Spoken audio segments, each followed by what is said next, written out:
Imagine um exército vindo de um país tropical, acostumado ao calor, à música, ao futebol e ao café, enfrentando o rigor do inverno europeu, metralhadoras nazistas e minas terrestres em um campo de batalha completamente desconhecido.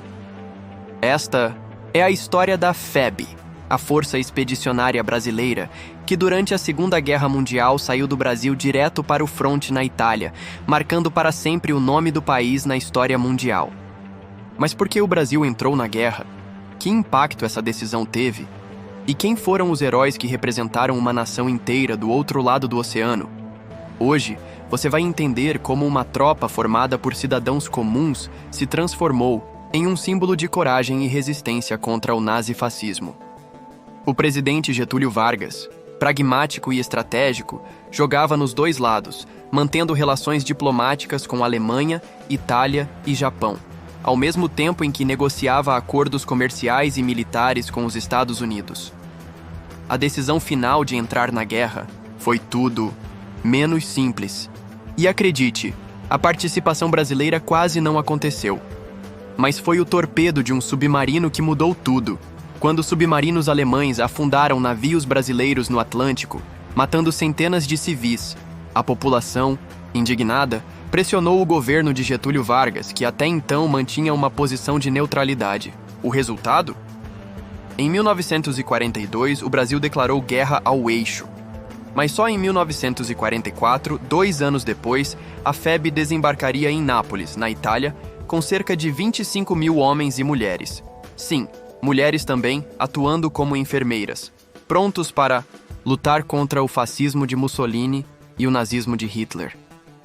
O símbolo da cobra fumando, criado após deboches que diziam que era mais fácil uma cobra fumar do que o Brasil entrar na guerra, se tornou um emblema de orgulho nacional. Ali entre o frio e o fogo cruzado, os brasileiros provaram que a cobra não só fumava, como mordia. O Brasil não tinha exército moderno, não tinha armamento compatível, nem experiência em guerra total. E o pior, a elite militar brasileira era, em parte, simpatizante das ideias autoritárias europeias. A decisão de enviar tropas seria polêmica e complexa. Demorou 2 anos após a declaração oficial de guerra para que os primeiros soldados brasileiros cruzassem o Atlântico rumo à Europa. Durante esse tempo, milhares de recrutas foram treinados em acampamentos improvisados, adaptando-se a táticas modernas de combate e aprendendo a lidar com armas americanas. A FEB teve um papel decisivo em várias batalhas no norte da Itália, enfrentando tropas alemãs experientes em um terreno montanhoso e hostil. Um dos momentos mais emblemáticos foi a conquista de Monte Castelo, uma posição estratégica que os aliados tentavam tomar há meses. Após 4 tentativas fracassadas, foram os brasileiros que finalmente conseguiram vencer as defesas nazistas em fevereiro de 1945. A batalha durou dias, com intensos combates corpo a corpo, sob neve e chuva. O feito foi reconhecido por comandantes aliados como um divisor de águas na campanha da Itália.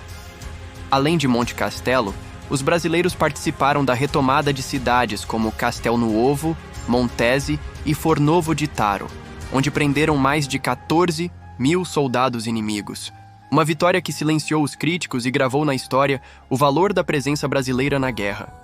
Na manhã gelada de 14 de abril de 1945, no final da Segunda Guerra Mundial, 3 jovens mineiros do interior do Brasil se tornariam protagonistas de um ato de coragem tão impressionante que os próprios nazistas acreditaram estar diante de uma tropa inteira. Arlindo Lúcio da Silva, Geraldo Baeta da Cruz e Geraldo Rodrigues de Souza, soldados da Força Expedicionária Brasileira, receberam a missão de avançar em território inimigo na região de Montese, norte da Itália, com o objetivo de reconhecer posições alemãs. Era uma tarefa praticamente suicida. Apenas 3 soldados brasileiros caminhando entre minas terrestres, patrulhas inimigas e bombardeios, como se estivessem acompanhados por dezenas de companheiros. E foi exatamente isso que confundiu os nazistas. Os alemães acreditaram que estavam enfrentando uma grande força ofensiva, e não apenas 3 homens determinados que ousaram desafiar todo um batalhão inimigo com a coragem no peito e o Brasil no coração.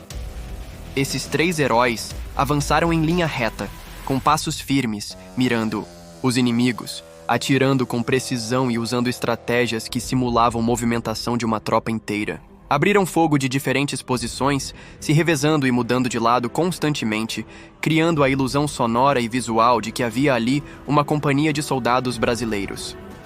A confusão no lado alemão foi tanta que demoraram para perceber que se tratava apenas de um trio. Quando finalmente foram cercados, mesmo sem munição e sem chances de vitória, não se renderam de imediato. Resistiram o quanto puderam. E só depois de capturados, desarmados e sem qualquer ameaça, foram executados a sangue frio pelos nazistas. Quando os aliados recuperaram Montese, dias depois da execução, encontraram os corpos dos 3 soldados, abraçados, com as mãos entrelaçadas, como se estivessem jurando lealdade até o fim. Os moradores da cidade ficaram tão impressionados com o gesto que ergueram uma estátua em homenagem aos brasileiros. Hoje, em Montese, existe uma praça com o nome Praça dos 3 Heróis Brasileiros, onde italianos prestam homenagens todos os anos. Enquanto isso, no Brasil, essa história quase não é contada. Os livros escolares mal citam a FEB. Mas quem eram esses soldados que enfrentaram um dos maiores horrores do século XX? Entre os heróis da FEB, homens que morreram protegendo seus companheiros com fogo de cobertura? Ou o pracinha Rubens Pires Ferreira, que sobreviveu a várias batalhas e deixou relatos comoventes sobre a realidade do fronte? E ainda há as enfermeiras, que cuidaram dos feridos em condições extremamente precárias, enfrentando bombardeios e doenças. Muitos desses pracinhas eram agricultores, estudantes, operários, pessoas comuns convocadas para um desafio extraordinário. Eles não apenas combateram com coragem, mas também conquistaram o respeito dos aliados e da população italiana, que até hoje homenageia os soldados brasileiros com memoriais e nomes de ruas. A volta ao Brasil foi marcada por silêncio e esquecimento. Muitos pracinhas retornaram ao país sem o reconhecimento merecido, enfrentando dificuldades para conseguir emprego, aposentadoria e apoio psicológico. Só décadas depois, a importância da FEB começou a ser mais valorizada, com filmes, livros e documentários resgatando a memória desses combatentes. Portanto, o Brasil quase não foi à guerra. Por pouco, essa história poderia ter ficado apenas nos livros de diplomacia, como mais um país que se esquivou do conflito. Mas a reação ao sangue derramado nas águas do Atlântico, a pressão do povo e o desejo de mostrar que o Brasil podia ser protagonista mudaram o rumo dessa narrativa. A Força Expedicionária Brasileira surgiu de uma mistura de indignação, honra nacional e sede de justiça. E no final, o país que quase não foi, acabou deixando uma marca inesquecível na maior guerra da história da humanidade. Gostou dessa história? Então se inscreva no canal agora e ative o sininho. Aqui você conhece heróis que o mundo tentou apagar da memória. Até o próximo vídeo.